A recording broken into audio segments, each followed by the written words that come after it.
আসসালামু আলাইকুম ভিউয়ার্স, সবাই কেমন আছেন? আজ আপনাদের সামনে হাজির হয়েছি গ্যাভিচল সিরাপের রিভিউ নিয়ে।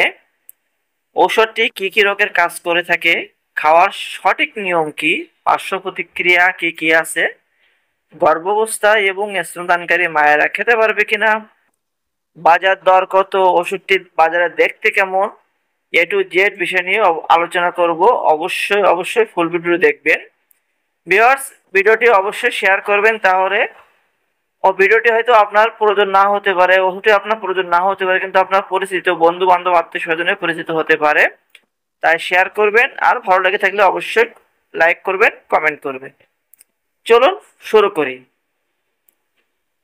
অলম্বধিক্য অর্থাৎ হাইপার অ্যাসিডিটি, অর্থাৎ যাদের প্রচুর পরিমাণে টক ঢেকুর ওঠে, বুক জ্বালাপোড়া করে, পাকস্থলীন বা অন্ত্রের ঘা, পেপটিক আলসার, অর্থাৎ যাদের পাকস্থলী জ্বালাপোড়া করে, কালো পায়খানা হয়, আহ পাকস্থলীতে ঘা আছে, প্রচুর গ্যাস্ট্রিক সমস্যা আছে, পাকস্থলীর প্রদাহ, গ্যাস্ট্রাইটাইটিস, অর্থাৎ যাদের প্রচুর গ্যাস হয়, বদহজম হয়, বুক জ্বালাপোড়া, হার্টবার্ন এবং বদহজমে নির্দেশিত। এ ওষুধটি মূলত যাদের প্রচুর পরিমাণে খাওয়ার পরে পেট ফাঁপা ভাব হয়, তারা খেলে এটি দূর হয়ে যায়, বুক জ্বালাপোড়া দূর হয়ে যায়।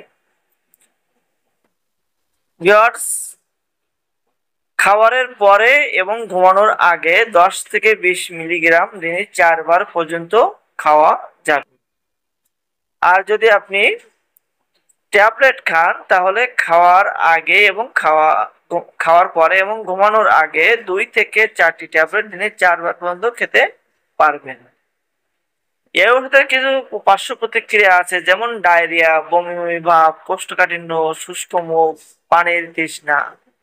সাধারণত এমন পার্শ্ব প্রতিক্রিয়া খুবই কম রোগীর ক্ষেত্রে হয়ে থাকে। যদি আপনার ক্ষেত্রে এমনটা হয়ে থাকে, তবে অবশ্যই আপনার ডক্টরের সাথে যোগাযোগ করবেন। আর একজন রেজিস্টার্ডভুক্ত চিকিৎসকের পরামর্শ ছাড়া ওষুধটি সেবন করবেন না। গর্ভাবস্থায় ও স্তনদানকালে চিকিৎসকের পরামর্শ অনুযায়ী সেবন করবেন। ভিউয়ার্স, সকল ঔষধ একজন রেজিস্টার্ডভুক্ত চিকিৎসকের পরামর্শে সেবন করা উচিত।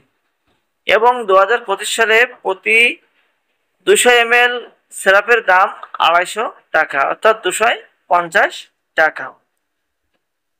ভিউয়ার্স, দেখতে পাচ্ছেন সেম ডিজাইনের ওষুধটি বাজারে পেয়ে যাবেন। যদি ভিডিওটি ভালো লাগে থাকে, লাইক, শেয়ার, কমেন্ট করবেন। আসসালামু